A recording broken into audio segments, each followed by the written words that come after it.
Первенство города Якутска по скалолазанию среди школьников состоялось сегодня в Якутске. Скалодром 24-й школы собрал 86 школьников из 3 столичных школ. Это юные скалолазы из 2-й, 19-й и 24-й школы.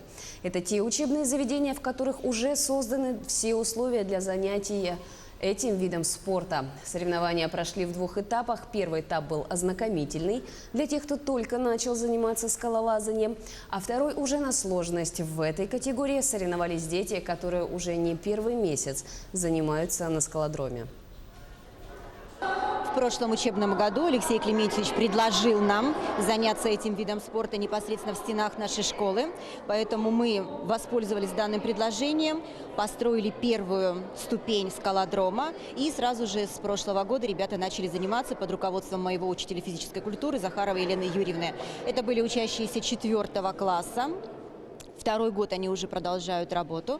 В этом году мы достроили скалодром. Вот теперь он в том уже виде, в котором будет непосредственно существовать в стенах нашей школы. Ребята принимали участие в городских мероприятиях.